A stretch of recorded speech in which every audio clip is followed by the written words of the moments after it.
지금부터 수업을 시작하도록 하겠습니다.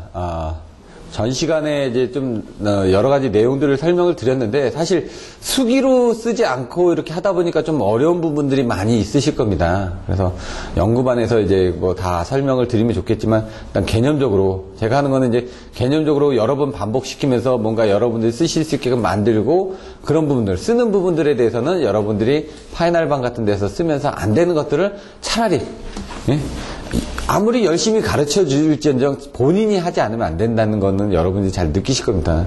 이제 스키장 가서 제가 스키를 탄다. 아무리 강사가 여러 번 가르쳐 줘도 본인이 넘어지면서 배워야지만 됩니다. 저 같은 경우는 이제 그 스키 좀 타다가 나중에 보드를 가서 하는데 힘든 게 여기 처음에 어려운 코스를 갔거든요. 여기서 여기 내려가는데 30분이 넘게 걸리는 겁니다. 언덕 하나 내려가는데 계속 넘어지고 그러나고 넘어지러 어떻게 하면 안 되냐. 그렇게 했더니 그 다음에 내려가면은 1분도 안 걸립니다. 그 30분 넘어져서 내려갔던 거리를. 왜? 그거는 그만큼 본인이 연습하고 노력하다 보니까 요령이 생기는 거죠. 마찬가지입니다. 답안지를 쓰는 것도 여러분들이 요령이 생깁니다.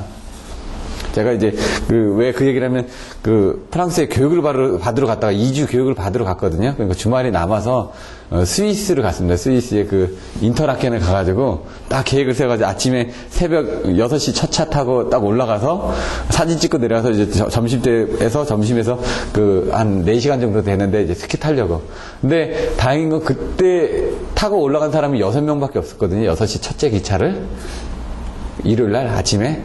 근데 2사람이 한국인이고 4사람은 중국인이었습니다. 4사람 중국인은 가족이었고요.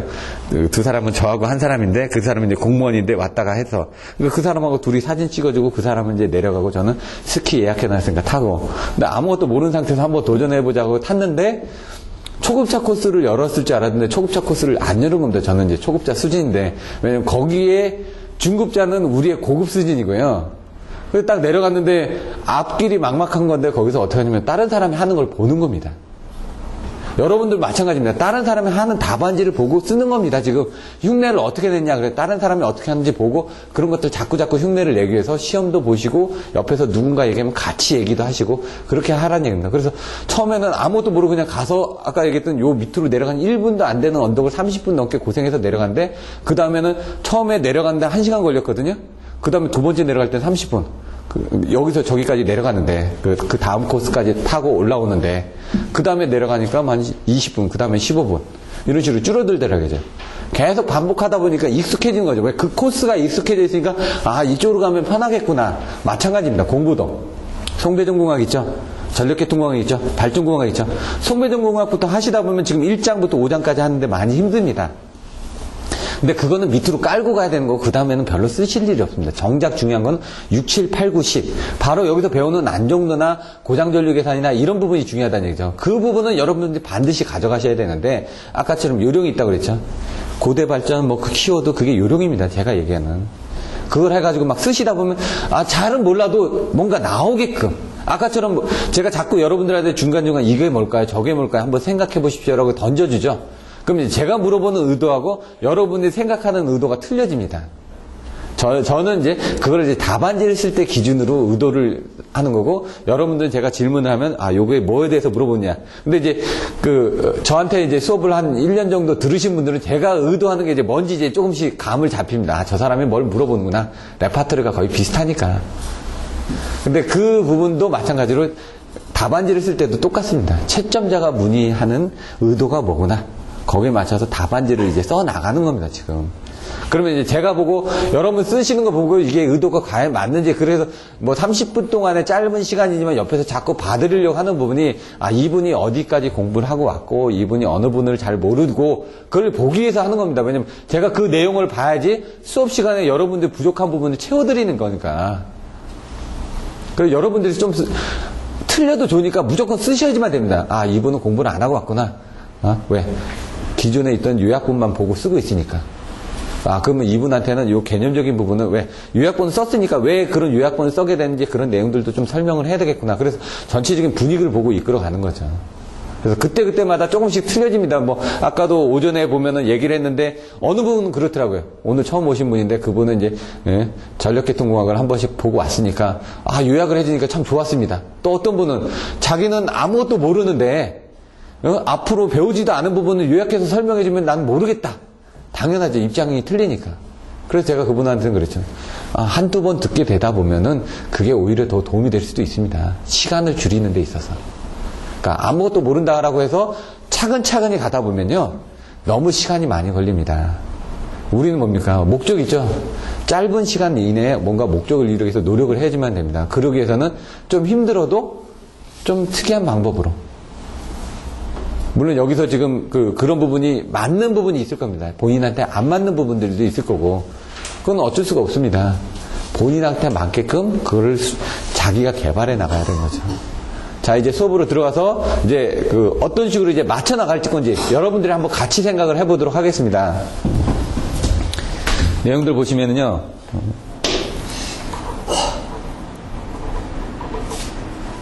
이건가요? 자, 고장 종류에 따른 등가 고장 임피던스를 유도하고 안정도 영향에 대해서 설명하라. 딱 보면 끊어져 있죠? 고장 종류가 뭐가 있을까요? 이렇게 생각해보고, 그 다음에 거기에 따른 등가 고장 임피던스를 유도를 하라고 그러시는가. 고장 종류별로 등가 고장 임피던스니까 1선지라, 2선지라, 뭐 성간 달라, 3상 달라, 이런 부분이 있을 거고, 거기에 대한 등가 고장 임피던스가 있을 거고. 근데 3상 달라가 등가 고장 임피던스 ZF가 뭐라고요? 0이죠. 1선지락의 ZF는? 예? 좀 두 개. 두 개인데, 그 두 개가 뭐죠? Z0, Z2. Z0 플러스 Z2입니다. 그러면은, 2선 지락에 대한 등가 고장 임피던스 ZF는? 그렇죠. 이제 병렬이니까, 밑에는 더하고 위에는 곱하고. 이런 식으로 딱 보는 순간, 아, 그거를 쓰라는 얘기구나, 지금.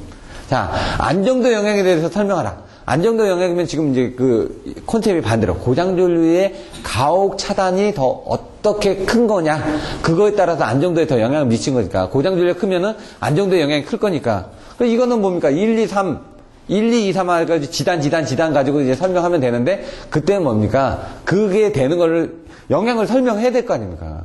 그러면 Z0하고 Z2만 보시면 되죠. Z1은 그냥 기본이고, 그럼 Z0가 10%고, Z2가 30%다. 그럼 그거 더하면 40%죠? 그럼 1선지락 고장전류는 40분의 뭐니까, 뭐, 줄어들겠죠? 그 다음에 10% 더하기 30분의 10 곱하기 30 해보십시오. 그게 7.5입니다. 아, 얘는 병렬하니까 7.5로 줄어들었구나. 그 다음에 ZF는 0이니까. 얘는 0%고, 얘는 40%고, 얘는 7.5%입니다. 물론 이제 그걸 바꾸셔도 됩니다. 바꿔도 똑같습니다. 계산 결과는. 근데 왜 그러냐? 이제 보통 이제 Z0가 뭐 작은 경우가 많으니까. 근데 이제 케이블인 경우는 또 틀려집니다. 그래서 여기 보시면은 개요. 개요도 중요하다는 얘기죠. 뭐 병렬 고장도 있고 직렬 고장도 있다. 그래서 등가 고장점 임피던스를 정상회로 고장점에 연결해서 만약 송전 전력을 계산한 거하고 똑같다. 이런 부분들이 나와 있는데, 이거는 내용들을 이제 나중에 한번 보시면 될 것 같고요. 고장 시의 송전 전력은 이게 보시면은 Y를 델타로 바꾸는 겁니다. 아까처럼 여기 변압기가 있고 했었는데, 이걸 결국 뭐라고요? Y를 델타로 변환한다고요. 그리고 이제 그림을 그려보면 이거죠. 이게 뭡니까? 이렇게 Y죠.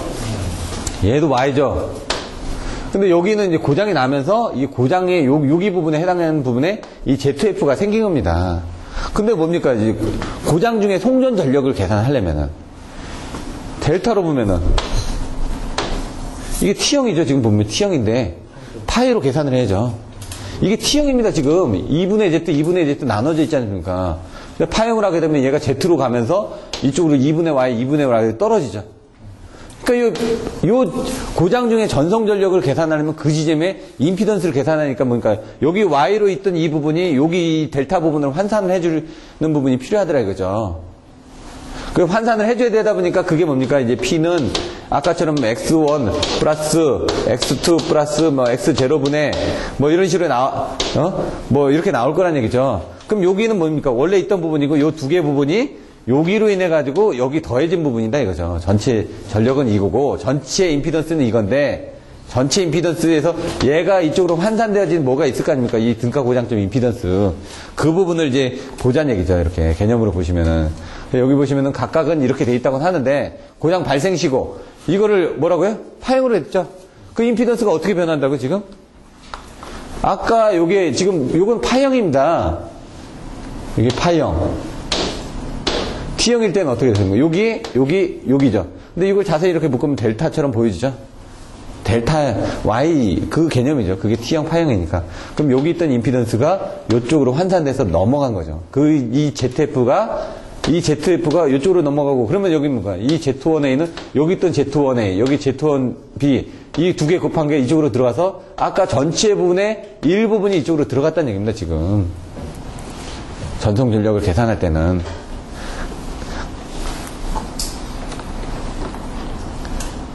이 ZF가 뭐냐 이거죠. 이 ZF가.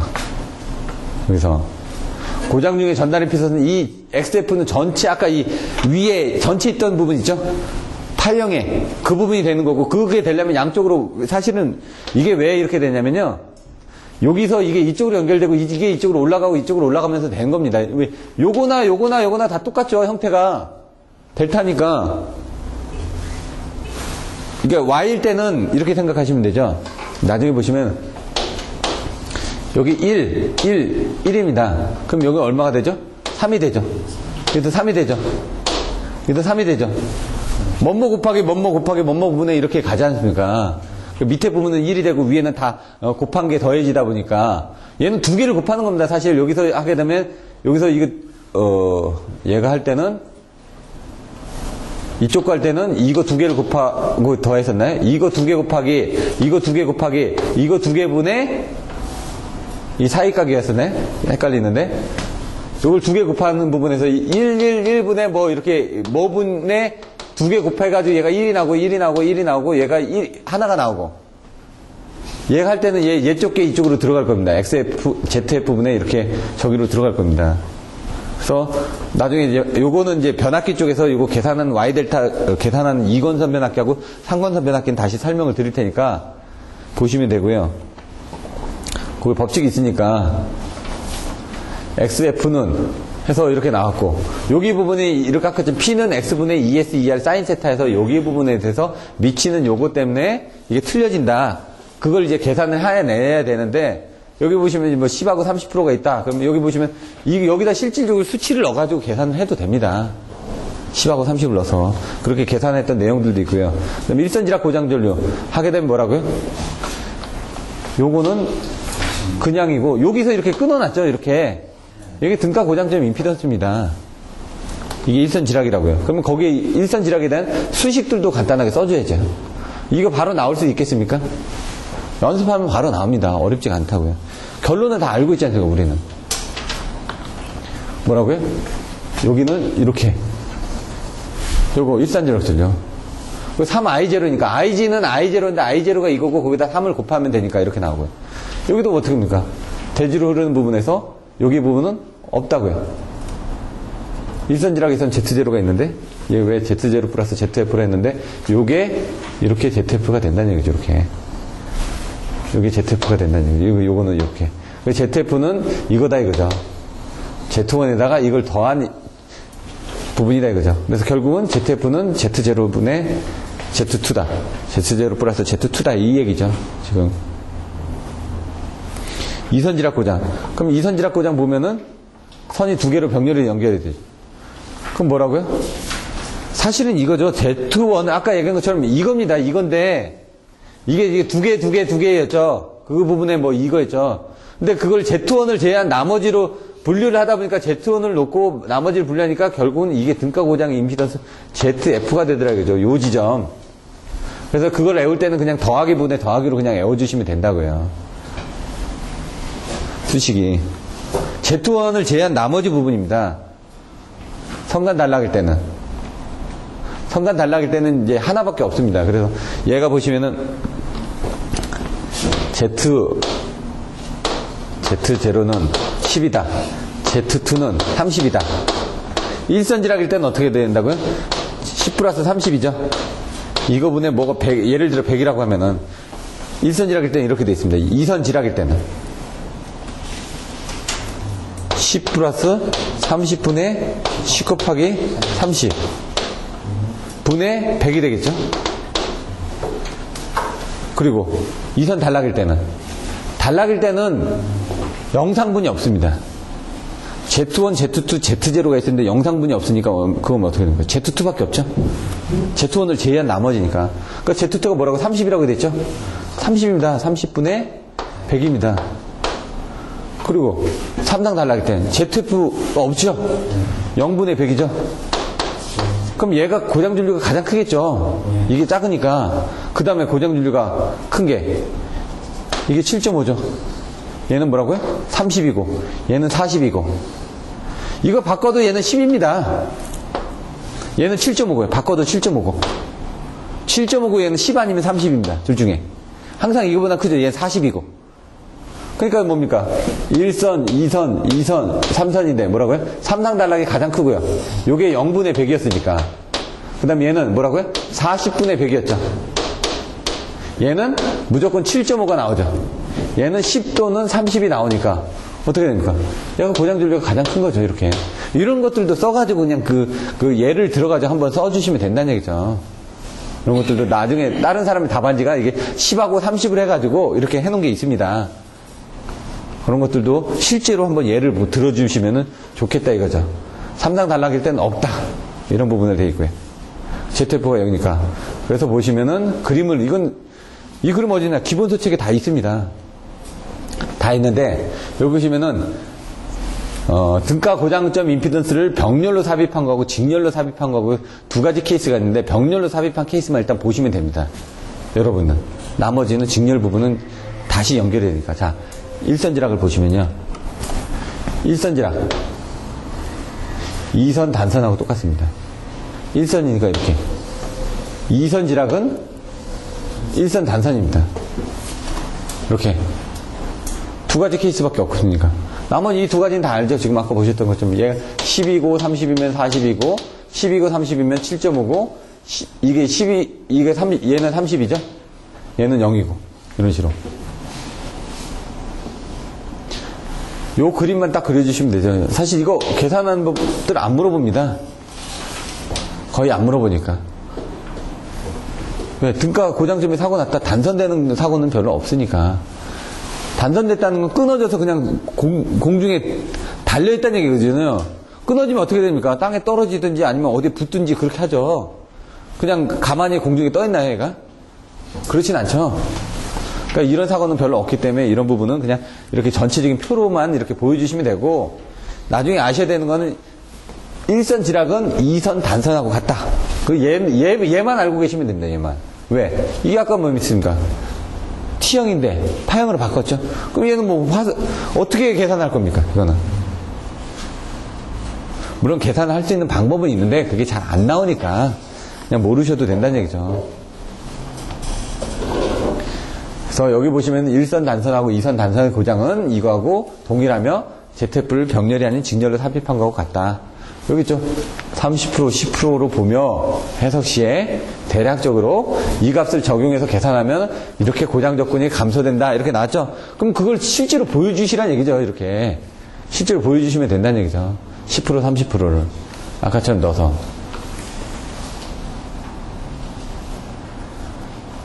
발전기와 전동기가 송전선로를 통해서 연결된 2기 시스템. 2기라는 게 뭡니까? 두 개가 있다는 얘기입니다. 그냥. 1기 무한대라고 돼 있죠? 1기 무한대. 그럼 발전기가 하나 있고 나머지는 무한대라는 얘기예요. 1기하고 무한대가 연결되어 있다. 이거고. 얘는 2기니까 1기하고 2기가 있다. 두 개가 있다는 얘기입니다, 지금. 근데 1기 무한대 곡선에다가 하나 더 여기 있으니까 그거 하나 더 써주면 된다는 얘기죠. 얘도 하나고 얘도 하나인데 2기라면 두 개라면서요. 두 개만 써주면 되죠. 그 얘기입니다, 그냥. 2기 시스템의 운동 방정식을 유도해라. 그러면은 1기 무한대 곡선에서의 운동 방정식을 이용해서 또 쓰시면 됩니다. 근데 한쪽을 더 봐주면 되는 거죠. 얘는 이쪽에서 보냈고 얘는 이쪽에서 받았습니다. 보내준 놈 가지고 여기다 뭡니까? 우리 무한대 곡선에다 여기다 이거 다 넣었죠? 발전기에서 무한대 모선에다 연결해서 1기 무한대 모선에서의 회전체 운동 방정식을 다 계산했지 않습니까? 그 수식을 똑같이 쓰는데 뭡니까? 여기 하나 더 있으니까 요거에 대한 수식을 여기서는 똑같이 쓰되 얘는 주는 놈, 얘는 뭡니까? 받는 놈이니까 부호만 플러스에서 마이너스로 바뀌어지면 된다는 얘기죠. 똑같은 내용이니까.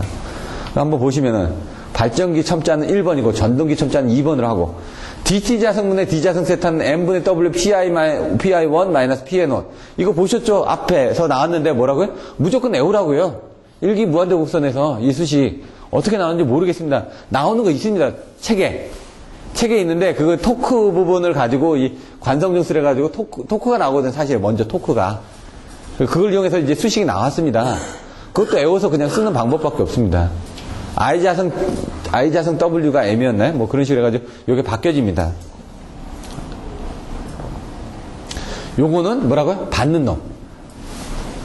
또 얘는 주는 놈, 얘는 받는 놈. 발전기에 대한 운동 방식. 이거는 전동기에 대한 운동 방정식인데 그거를 같이 봐야 되니까. 이기니까 서로 연결돼 있지 않습니까? 주고받는 관계를 봐야 되니까 주고받는 관계를 보니까 여기 동기발전기는 뭡니까? 기계적 입력, 전기적 출력에서 기계적 입력이 컸을 때가 발전기가 가속되면서 안정화되는 부분이고 전동기는 어떻게 합니까? 여기 보시면은 양자가 부의 값을 가진다는 얘기죠. 기계적인 출력이 있고 전기적인 입력이 있는데 뭡니까? 기계적인 입력, 출력이 전기적인 입력보다 클 때는 회전력이 감소하는 부분이다. 반대 개념이라는 얘기죠. 그러니까 여기서 이제 발전기는 주는 놈이고 이게 되게 어렵습니다. 이렇게 보면은 막 말이 헷갈리거든요. 그러니까 쉽게 얘는 주는 놈이고 얘는 받는 놈이니까 받는 놈에서는 마이너스고 주는 놈에서는 플러스다. 이렇게 생각하면 쉬운데 이렇게 읽어보면 또 어렵습니다. 그러니까 결국은 받는 놈이니까 양자가 부의 값을 가진 뭐 얘는 그냥 플러스 이렇게 해서 해주면 되죠. 그래서 각속도도 보시면 아까처럼 각속도라는 거는 뭡니까? 차이죠. 얘하고 차이. 얘는 세타1이고 세타2인데 그걸 빼면은 뭐 아까 나왔던 그 수식 부분이 0보다 크면은 그거는 얘가 충분히 공급을 해준다는 얘기죠. 충분히. 왜? 0보다 크다라는 건 저쪽에서 뭔가 보내주는 놈이 남아서 얘가 그만큼 힘을 받을 수 있게끔 돼 있다는 얘기죠. 이게 적으면은 0보다 작다는 거는 뭔가 부족하다는 얘기죠. 자, 여기 보시면은 그래서 이제 아까 주는 놈 받는 놈으로 생각하시라고요. 주는 놈 1번, 받는 놈 2번인데 주는 놈은 플러스, 받는 놈은 마이너스. 받으니까. 그런 컨셉으로만 가져가시면 됩니다. 여기 뭐라고요? 정상 상태일 때는 뭐라고요? Pn1은 마이너스 Pn2. 주는 놈이 이만큼 주면 받는 놈은 이만큼 받기 때문에 입출력은 평행이 되기 때문에 문제가 없더라. 이 얘기죠. 그냥. 그래서 여기도 주는 놈이 이만큼 주면 받는 놈이 이만큼 받으면은 되는데 이때 깨지면서 뭔가 이런 부분들이 나오면은 문제가 되더라. 이 얘기죠.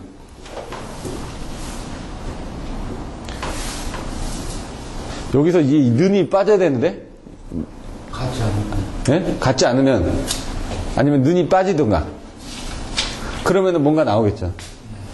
여기는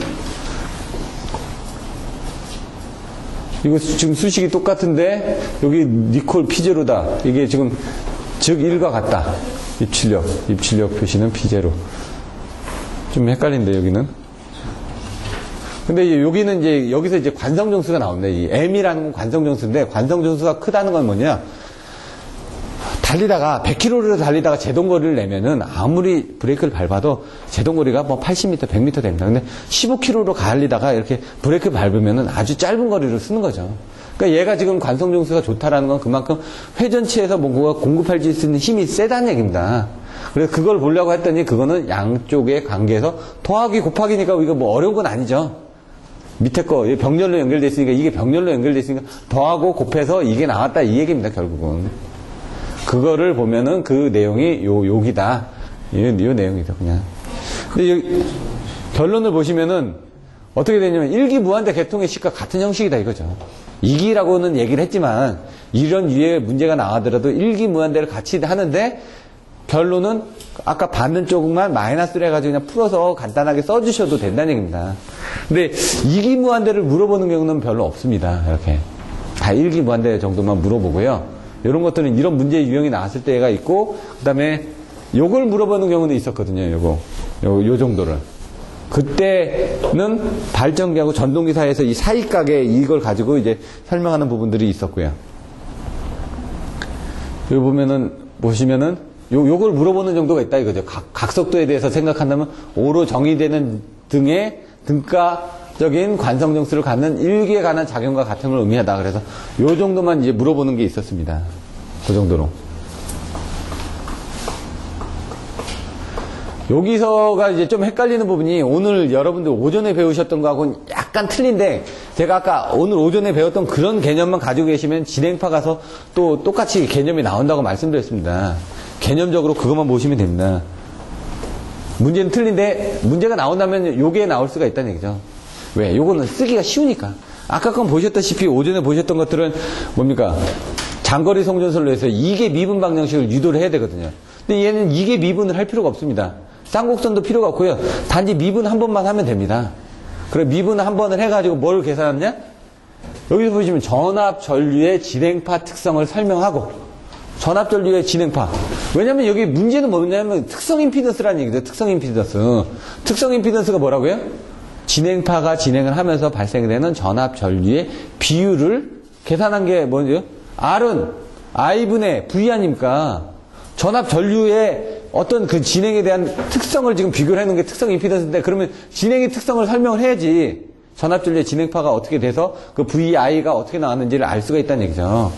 근데 그거를 이제 VI로 표시를 안 하고 뭐로 표시를 하냐? L분의 C가 되는 거고, L분의 C가 아니라 Y분의 Z가 되는 거고, 이런 식으로 나오는 거죠. 그러면 L분의 C가 어떻게 나왔냐? Z분의 Y분의 Z가 어떻게 나왔냐? C분의 L입니다. 여러분은 연장자가 항상 위라고요. Z는 뭐라고요? 연장자가 오니까 LC입니다. 이거는 연장자가 오니까 Z가 위입니다. 그럼 이 L하고 C가 어떻게 나왔냐 이거죠. 근데 이게 전압에서 L이 나올 거고, 전류에서 I는 E는 ILV인가? 요거 다시 한번 보시고요. 자, 근데 개념적으로는 아까처럼 뭐 장거리 송전솔로가 되다 보니까 여기까지는 충전이 돼서 나와 있다고요. 개념을 보면은 여기까지는 딱 차 있다고요. 모든 게. 예?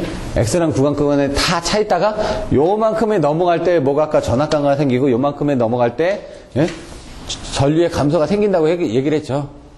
장거리 송전솔로에서 계산할 때, 이게 미분을 계산할 때. 그것처럼 얘도 요만큼에 넘어가면서 전류가 지나가면서 전압이 올라갔다, 증가됐다. 이런 식으로 보시면 되죠. 그때 관계되는 요 X, 요 임피던스 특성이 뭐냐 이거죠.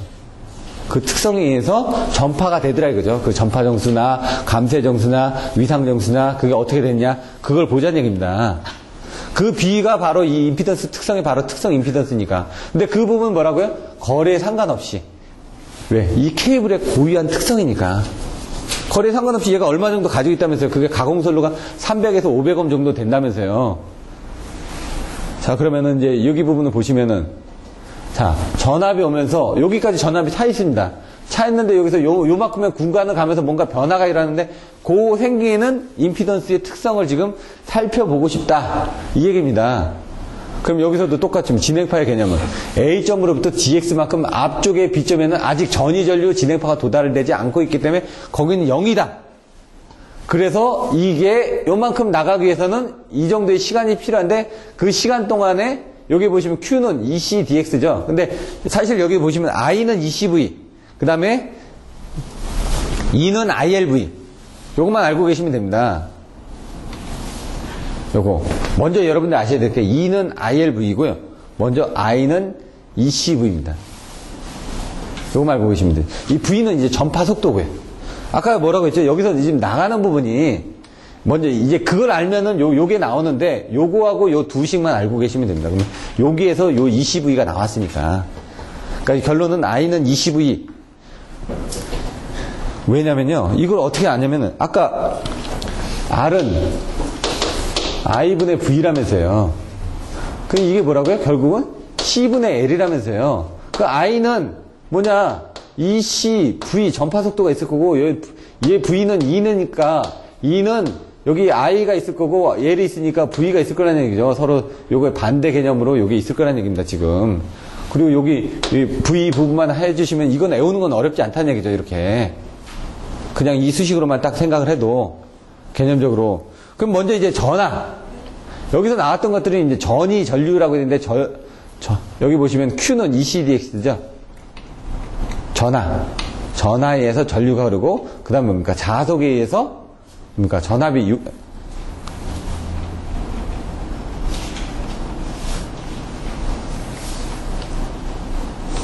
여기서 아까 그 장거리 송전선로에서는 어떻게 돼 있었냐면 전류 부분부터 먼저 얘기하고 전압 부분을 먼저 얘기했죠. 여기도 보시면 전류 부분부터 먼저 얘기하고 전압 부분을 먼저 얘기를 했습니다. 똑같이 개념적으로. 근데 전류가 흐르려면 뭐가 있어야 되냐? 전하가 있어야 된다는 전하에 의해서 전류가 흐르고, 그다음에 전압이 흐르려면 뭐가 있어야 되냐? 자석이 있어야 된다는 거죠. 변압기 생각하시면 되죠. 변압기.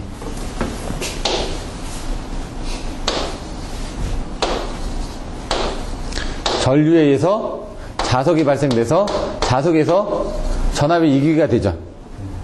자석에 의해서 전압이 유기가 되는 겁니다. 지금 자석에 의해서 뭐 전압이 나오더라 이 얘기죠. 네, 이 전류가 흐르려면 뭐라고요? 전류가 흐르려면 전자가 있어야지만 전류가 흐른다고 그랬죠. 전자가 전하 아닙니까 지금. 그래서 이렇게 생각하시면 되죠. 그러니까 여기는 전류 전하 이렇게 보시면은, 그러니까 전하가 있고, 여기 보시면 I는 dt분의 dq거든요. 근데 이 q가 뭐라고요? dq는 ECdx니까 얘가 ECV가 되는데, dq는 ECdx. 여기 자세히 보시면은, 그림을, C가 있죠, 여기. C 구간을 채워줘야지만, 전하가 여기를 채워줘야지만, 그 다음에 전류가 흐른다. 이 얘기죠. 전하가 채워져야지만 전류가 흐른다. 그럼 여기 뭡니까? 전하가 여기 뭡니까? 이 C 부분을 채워주면은 그 다음에 생긴다. 이렇게 생각하시면 되죠. 그러니까 DQ는 ECDX는 보시면 되고, 여기 1번 부분 이걸 뭐 어떻게 좀 설명드리기가 뭐한데 그냥 이렇게 외워주셔도 되고, 결국은 요거를 외우는 방법은 설명드렸으니까 거꾸로 보시면 되죠. 그러면 이제 전하에서 이 ECDX가 나오고, 그러면 I는 dt분의 dq니까 이 q가 여기 나와 있으니까 그 EC의 dx를 여기 dt만큼 쪼개주니까 dt분의 dx는 뭐라고요? 아주 짧은 시간 동안에 아주 짧은 거리를 가는 게 뭐라고요? 전파 속도라고요. 그러니까 이 속도 부분을 여기 이제 V가 나오는 거죠. 그러니까 여기서 1, 2, 3, 4만 외워주시면 되거든요. 1, 2, 3, 4 수식만. 근데 2번하고 4번 부분은 외우는 방법을 설명드렸으니까 1번하고 3번 부분은 여러분들 외우셔야죠. DQ는, 그러니까 저도 아까 헷갈리는 부분이, 요거는 외웁니다, 요거는. 근데 요게 막 헷갈리는 거죠, 여기 앞부분이. 요거는 외웁니다. 아까 그 C분의 L로 해가지고 그냥 외우기가 쉬우니까. 그러면서 뭡니까? V는 DT분의 DX라고 진행파의 전파 속도라고 정의를 했으니까. 그 다음에 D파이는 IL DX. 외워주시면 되고. 그 다음에, 그럼 E는 DT분의 D파이 아닙니까? 이게 아까 보신 변압기에서 뭔가 변화가 있어야 되겠죠? 자석에 변화가 있으면 A씨가 이렇게 왔다 갔다 하면서 전압이 생기는 거 아닙니까? 그거 생각하시면 되니까. 그래서 여기다가 IL에다가 여기 D파이가 파이 L이었으니까 파이가 파이가 뭐였죠? IL DX였죠? 지금 DQ는 EC DX고요. 그러니까 Q는 EC고, 예? 파이는 IL이고, 이렇게만 생각해 주시면 되죠. 그러면, 그다음부터 여기 나오는 건 쉽습니다. 결론은 이거다니, 그죠? 요 두 개. 그러면은, I는 ECV가 나왔다. 예? E는 ILV가 나왔다.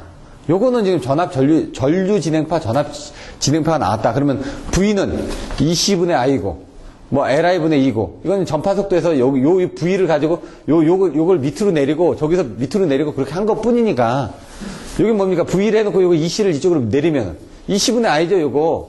내려갔으니까. 여기 V를 놔두고 IL을 이쪽으로 내리면 IL분의 2죠, 요거죠. 이렇게 내려서 그 두 개는 같다라고 해놓은 겁니다. 그리고 나서 얘를 자성을 찌우고, 그러면 자성을 찌우면서 얘가 없어지는 겁니다, 이렇게. 양쪽에, 뭐, 이게 없어지죠. I 없어지고, E 없어지죠. 예?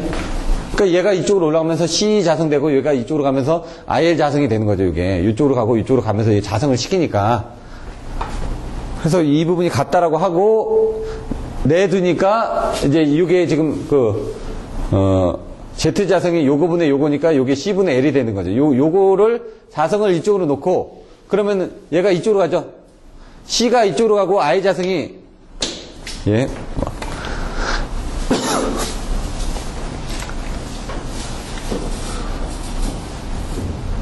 여기에 할 차례죠? 맞나요? 네. 여기서 V는 아까 요 수식에서 이쪽으로 넘어간 거고, 그럼 얘가 이쪽으로 올라갔으니까 LI 자성이 된 거고, 얘가 이쪽으로 올라갔으니까 C 자성이 된 겁니다. 그러면 I 자성이 여기 밑으로 내려온 겁니다. 요 밑으로. 내려왔으니까 얘는 이쪽 편으로 넘어가야 될 거 아닙니까? 이게 이쪽으로 넘어갔으니까 C가 되는 거죠. 근데 이게 보니까 요게 이제 R은 I분의 V인데 그게 자성이니까 Z 자성은 이거분의 이거라고 돼 있고 이게 C였고 여기 C였으니까 요 수식에서 요 수식이 이렇게 나온 거니까 그래서 C분의 L이 되는 거죠. 그래서 Z는 C분의 L이 되는 거고 이런 식으로. 근데 이게 또 어렵지가 않은 게 우리가 C분의 L이라는 걸 알고 가정하고 이렇게 넘어가면은 어렵지가 않습니다. 아까 그 두 개 알고 있고 그 다음에 전하량하고 그 부분 알고 있고 그러니까 이거는 쓰기가 쉽다는 얘기죠. 파동 임피던스를 가면은 아까 얘기했던 것처럼 이 부분에 ECV 해가지고 막 없애서 가서 보면은 결국 이거다 이거죠. 예, V 부분은 이쪽으로 가고 올라가고 여기다 V를 곱하면 여기 V 자성이 되겠죠. 여기다 C를 곱하면은 이쪽으로 여기 L을 곱하면 얘가 위에다 L을 곱하니까 C분의 1이 되는 거고요. 그래서 그걸 조합을 해서 나오면 이게 맞춰진다는 얘기고 근데 그때 이 특성 임피던스는 뭐라고요? 선로의 길이하고는 무관합니다. 고유에 대한 특성이기 때문에. 그래서 얘는 300에서 500옴이 나온다고 그랬죠. 가공선의 1회선. 가공선의 2회선은 한 200옴 정도 나온다고 그랬죠. 케이블 같은 건 한 뭐 60옴인가 나온다고 그랬고, 변압기 같은 건 한 80에서 뭐 8000인가요? 그 정도 나온다고 그랬고. 그런 식으로 나왔던 것들이 책에 있으니까 그걸 보시면 되죠. 근데 이제 여기 보시면은 그 다음에 나오는 게 가공선하고 케이블에 대한 특성 임피던스를 구하라. 그게 나왔죠. 그럼 그게 나오면 뭐라고요? 답이? 가공선의 특성 임피던스는 얼마라고요? 138. 로그 10을 밑으로는 R분의 D인데 D가 2H니까 그렇게 해주셔야 된다는 얘기죠. 그게 어떻게 나왔냐? 아까 Z는 뭐라고? C분의 L인데 그럼 LC를 이제 넣어가지고 계산해보면 된다는 얘기죠. 가공선에서 이 그림이 들어가야 된다는 얘기죠. 이 그림이. 왜? H라는 2H라는 등가 성간거리가 2H라는 걸 설명을 해줘야 되니까.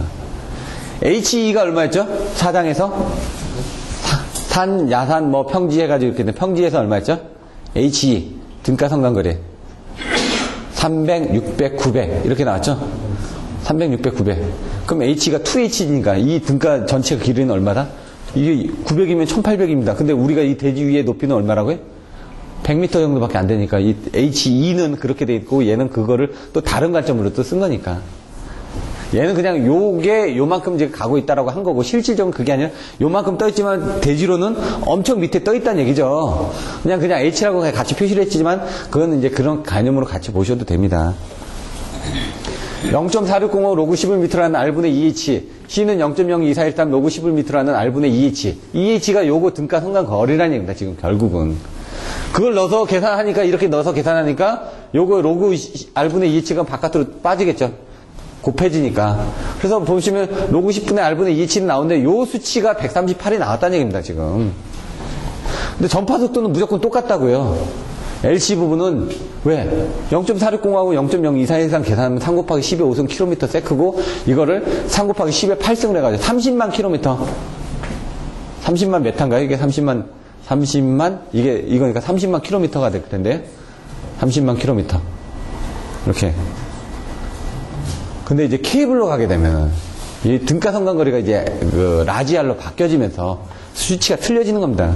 나머지는 똑같습니다. 이 수치는 다. 요 뒤에 라지알만 바뀌어져 있고요. 바뀐 게 뭐라고? 유전율. 입실론 S로 쓰기도 하고요. 입실론 쓰기도 하고요. 전파 속도는 똑같은데 뭐 입실론 부분만 차이가 나고요. 그 차이밖에 없다는 얘기죠.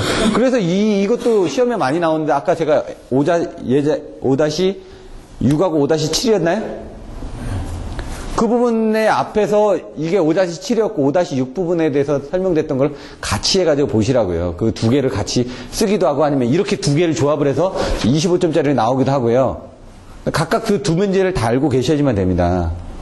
그래서 결론은 이겁니다. 책에서는 이 부분이 자세히 나와 있지는 않았던 것 같은데 보통의 유전율은 2.5에서 4 정도이기 때문에 한 반 정도 이렇게 떨어진다는 얘기죠.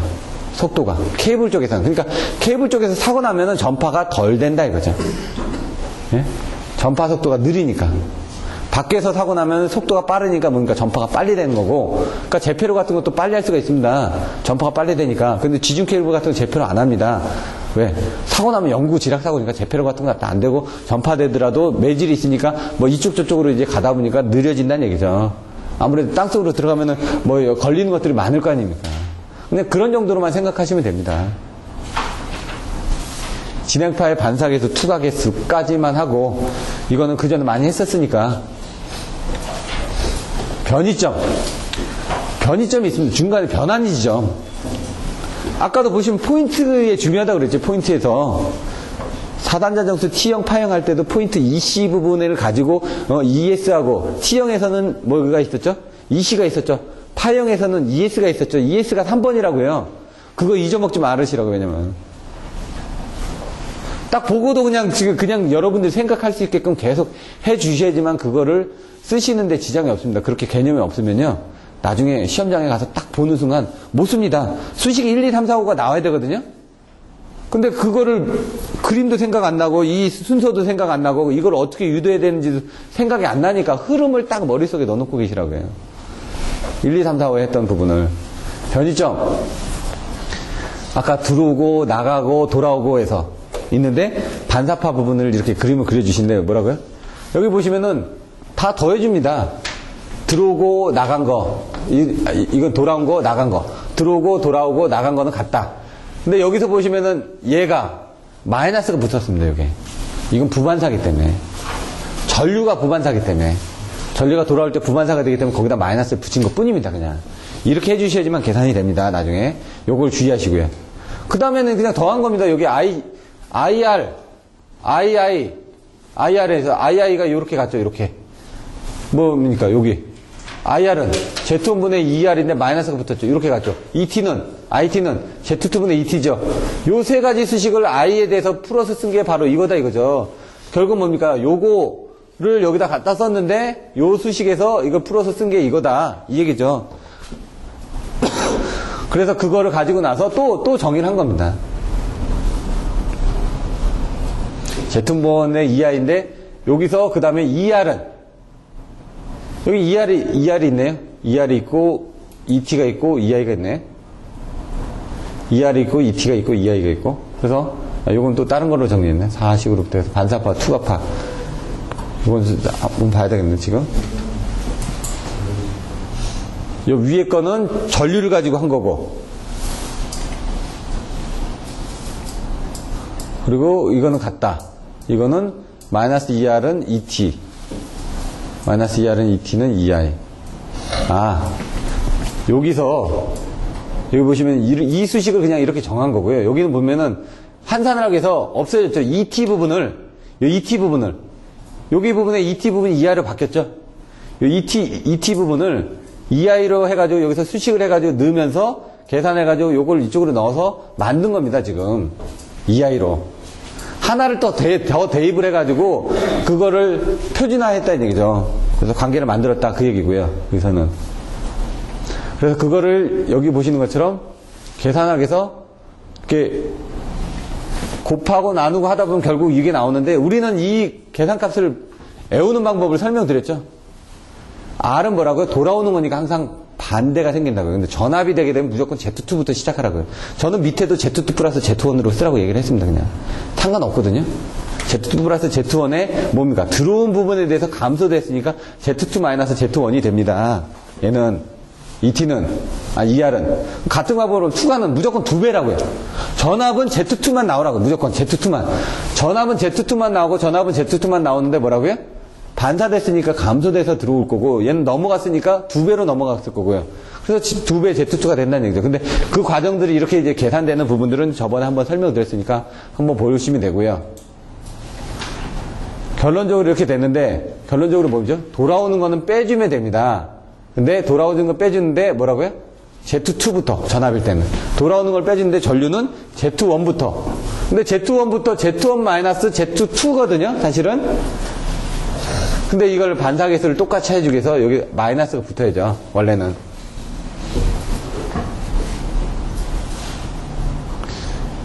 요거는 이제 맞는 겁니다. 왜냐면 마이너스의 Z1 플러스 Z2니까요. 맞죠? 마이너스. 여기 마이너스의 Z1 플러스 Z2입니다. 근데 이걸 반대로 바꾼 것 뿐입니다. 그래서 반사계수는 이렇게 해서 같이 나중에 보시면 되고요. 여기는 2배, 무조건. 2배고 얘도 2배다. 근데 얘는 T일 때는, 전압일 때는 Z2, 전류일 때는 Z1. 이렇게만 봐주시면 된다고요. Z2-Z1, 2배, 2배, 이렇게 돼 있고요. 근데 중요한 건 이제 필액의 제한전압. 필액의 제한전압은 요게 2분의 1로, 그때 설명을 드렸던 게 필액의 제한전압 여기가 있고, 여기가 Z1 있고, Z2가 있다고 그랬죠. 근데 이제 그거를 그냥 이렇게 그냥 그림을 그린 거고, 여기 이렇게 그림을 그렸는데, 여기서 이렇게 빼냈다고 그랬죠. 그럼 여기서 봤을 땐 얘는 양쪽의 병렬이니까, Z1 플러스 Z2분의 요만큼이 여기에 흐르는 IM만큼, 전압 강화만큼 일어났으니까, 이렇게 빼주면 되는 거다 이거죠. 근데 이 수식을 정리를 하다 보면 여기 지금 Z2가 있으니까, 2가 있으니까, 요게 2가 있고 Z2가 가게 되면 얘가 이쪽으로 빠지면서 여기는 그 Z1 플러스 Z2분의 Z1의 앞분의 2분의 1 해가지고 IA가 붙으면 된다 이 얘기죠.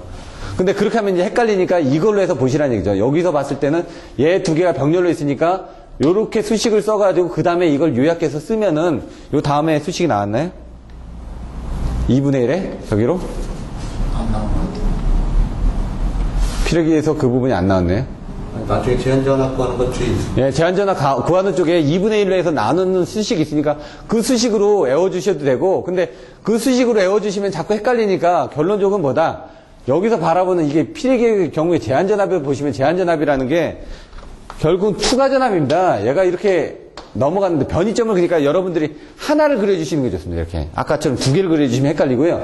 여기는 Z1이고, 여긴 Z2인데, 내가 여기서 전압 강화가 일어났으니까 여기 뭔가 전압이 넘어가서 가야 되는데 필액에서 전압이 빠졌습니다. 이만큼 빠졌으니까 필액의 단자 전압은 요만큼 빠진 게 있을 거 아닙니까?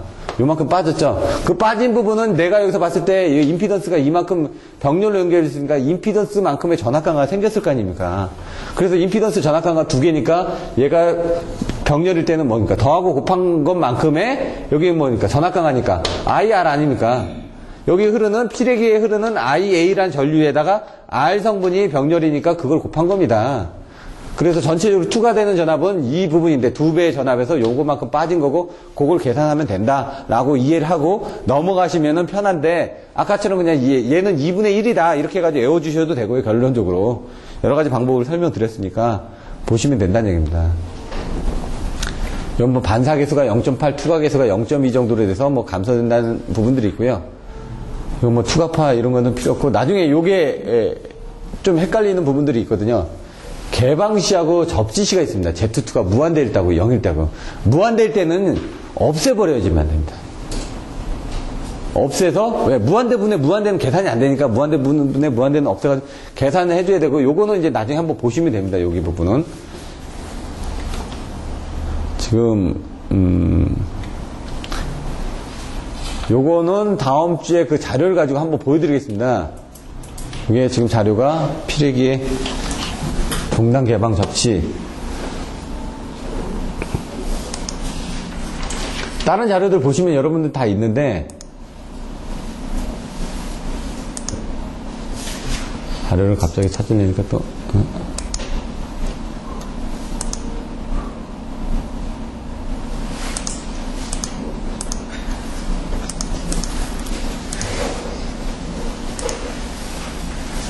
보시면은 어디가 있느냐 여기도 있을 텐데요. 페이지나 필액기의 반사계수, 투과계수, 필액기 반사계수, 투과계수.